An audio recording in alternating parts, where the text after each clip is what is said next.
Hello बच्चों, चलिए प्रश्न को देखते हैं। क्रेन्ज एनाटॉमी में बंडल शीट कोशिकाओं में होती है।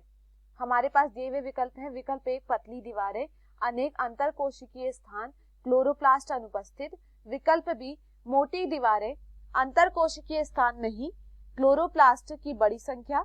विकल्प सी, पतली दीवारें, अंतर कोशिकीय स्थान अनुपस्थित एवं अनेक क्लोरोप्लास्ट।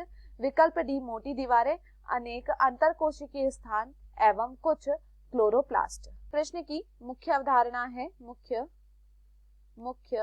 अवधारणा इस प्रश्न की मुख्य अवधारणा है क्रेन्ज एनाटॉमी। क्रेन्ज एनाटॉमी। देखिए, अगर बात की जाए क्रेन्ज एनाटॉमी के विषय में कि क्रेन्ज एनाटॉमी क्या होती है, तो देखिए क्रेन्ज एनाटॉमी किसमें देखी जाती है? यह C4 पौधों में देखी जाती है। C4 पौधों में क्या देखी जाती है? क्रेन्ज एनाटॉमी देखी जाती है। और C4 पौधे के किसमें देखी जाती है? यह क्लोरोप्लास्ट में क्रेन्ज एनाटॉमी देखी जाती है। C4 पौधे के किसमें? क्लोरोप्लास्ट में क्रेन्ज एनाटॉमी को देखा जाता है। अब देखिए, अगर हम बात करें यहाँ पर क्रेन्ज एनाटॉमी में क्या देखा जाता है, तो क्रेन्ज एनाटॉमी में या फिर हम के C4 पौधे में क्या देखा जाता है? C4 पौधे में यह देखा जाता है कि यहाँ पर क्या होता है, बाहर की तरफ क्या होती है? मीजोफिल कोशिकाएं होती हैं। बाहर की तरफ क्या होती हैं? बाहर की तरफ होती हैं मीजोफिल कोशिकाएं। मीजोफिल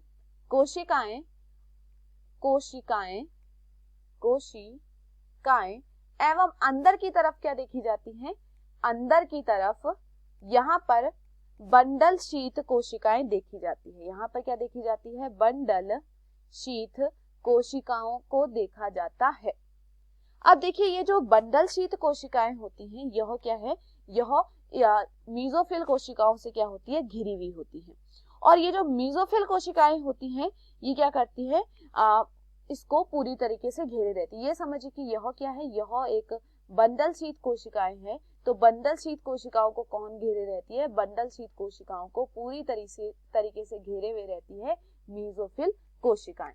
तो यहाँ पर क्या देखा जाता है? जो बंडल शीत कोशिकाएं होती है वो मीजोफिल कोशिकाओं से घिरी हुई होती हैं। यहाँ पर क्या देखा जाता है? यहाँ पर जो रुबिस्को होता है, रुबिस्को एंजाइम क्या होता है? यह सिर्फ बंडल शीत कोशिकाओं में पाया जाता है। जो रुबिस्को एंजाइम होता है, रुबिस्को एंजाइम यह बंडल शीत कोशिकाओं में ही पाया जाता है। यह केवल बंडल शीत कोशिकाओं में पाया जाता है। अब देखिए, जो यहाँ पर ये जो कोशिकाएं होती हैं, यह भीतर से क्या होती हैं?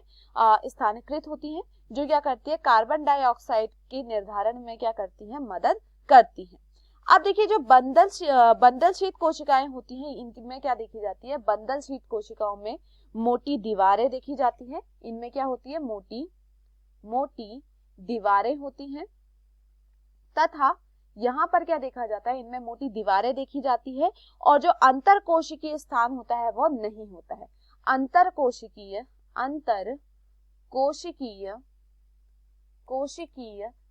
स्थान यहाँ पर नहीं पाया जाता है। अंतर कोशिकीय स्थान यहाँ पर नहीं होता है। तथा यहाँ पर जो क्लोरोप्लास्ट होता है, यहाँ पर क्या पाई जाती है? क्लोरोप्लास्ट की बड़ी संख्या पाई जाती है।